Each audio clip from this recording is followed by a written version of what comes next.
I want to tell you why going on a yoga retreat might be one of the most meaningful choices that you ever make before you die. Okay, well, I know that's a bit dramatic, but stay with me because this really isn't a video about yoga, and it's not really about retreats either. It's about how most of us reset. We work hard, we grind, we push, and eventually we realize, I think I'm at my breaking point. So we do what we've been taught to do. We go online, we book a trip, we head out of town, we cash in on a well-deserved vacation, which is great until we come back and we're more tired and more distracted and more restless and more anxious. And within a few days, we're already counting down till the next one. I've been there, and I've been thinking a lot about this lately. Partially because I'm hosting another yoga retreat this year, and planning it for whatever reason has forced me into a bigger question. What is time away actually used for? Not a long weekend, not a break between meetings, but actual time away. What is it that you really need? Because once you look at it, honestly, retreat isn't just a different type of vacation. It's a different relationship to life altogether, and that's what I want to talk to you about in this video. There's a mentality here in the West that has always driven me a little bit crazy. You've heard it. Work hard, play hard. This is supposed to be the formula for a balanced life.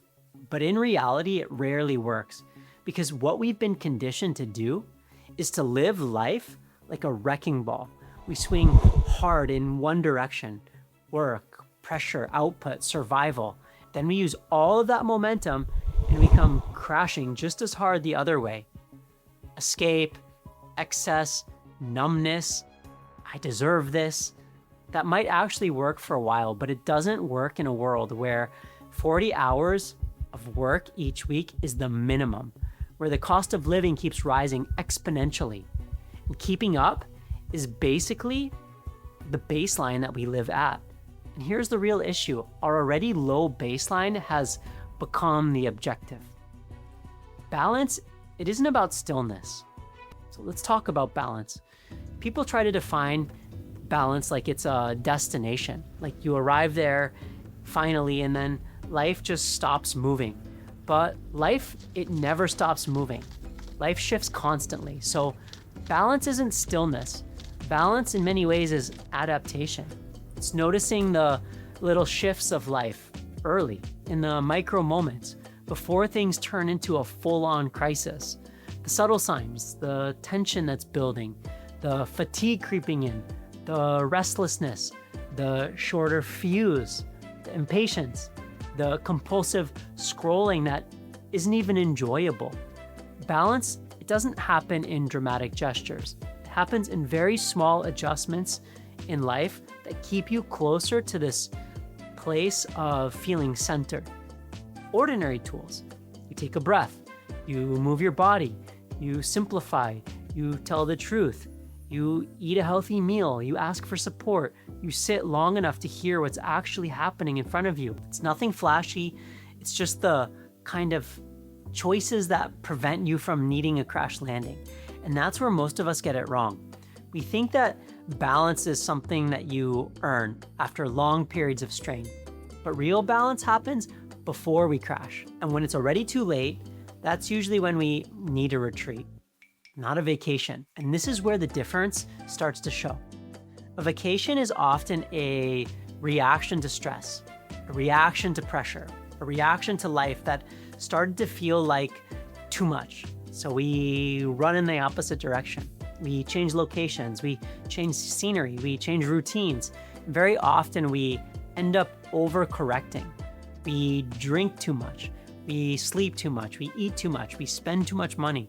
Not because those things are bad, but because we're trying to counterbalance exhaustion with excess. It's still that same swing of the pendulum, it's just in the other direction. And when the vacation ends, we swing right back to where we were, to the same pace, the same patterns, the same baseline, the same life that we were living. that caused us to have to run away in the first place. A retreat, though, when it's done well, isn't about reacting. It's about responding. It's not escaping your life, it's slowing down within it. A retreat creates a container where balance can be practiced in real time. Not as a concept, but as a daily rhythm. You wake up, you move your body, you breathe, you eat well, you rest without collapsing, you reflect without spiraling, and slowly your nervous system, it recalibrates. Not because you escaped your life, but because you met it a little bit differently. And that's why retreats, they don't feel dramatic. They feel clarifying. And to be clear, this doesn't require you to become a new person. You don't have to become vegan. You don't have to meditate all day. You don't have to perform spirituality, at least not on the ones that I lead. The invitation is simple. Be yourself, listen to what you need, stop performing, and don't force anything. Here's the part that took me the longest to understand.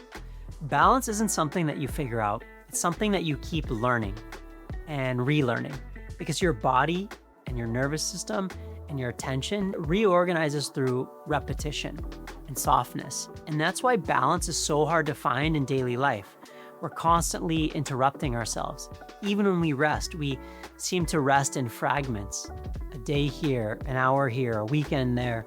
But your baseline, it doesn't reset in fragments. It resets through consistent exposure to a different pace.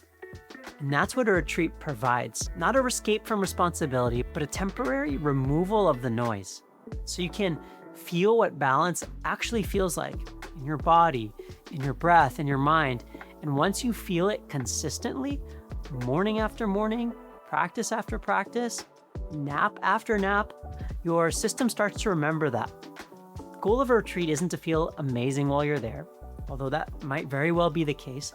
The goal is to reset your baseline. So when you go home, back to work, back to relationships, responsibilities, you're not trying to recover from your life, you're responding from a more balanced starting point. And once you have that reference point, balance stops being an idea. It becomes something that you can return to. So when I think about retreats now, I don't think about travel or scenery or even time off. I think about what it feels like to live at a pace that actually supports you. Because most of us don't need more excitement. We don't need more stimulation. We don't need a bigger escape. What we're really craving is return to something quieter, a return to living without constantly recovering from how we live. And once your system remembers balance, you don't have to chase it anymore. You don't have to crash to justify rest. You don't have to earn your recovery. You don't have to swing between extremes. You just start making different choices more often and earlier and with much less force. And then life, it begins to feel more livable. And honestly, that might be one of the most meaningful uses of time away that I can imagine. If this resonates with you, and if your life's been running a little too fast lately, or a little too loud, or a little too far from center, what you don't need is another vacation. Maybe what you need is the space to recalibrate. And that's what these retreats are for. Not to fix you, not to transform you, not to turn you into someone new, just to give you time and space to return to yourself. And if you'd like to join me for the next one, it's happening this summer, June 22nd to 28th. I'd love to have you there. If now isn't the right time, that's okay too. Just take this question with you. What would it look like to stop recovering from life and start living in a way that you don't need to escape from? Thank you so much for being here. Don't forget to like and subscribe to this channel, and I look forward to seeing you in the next one.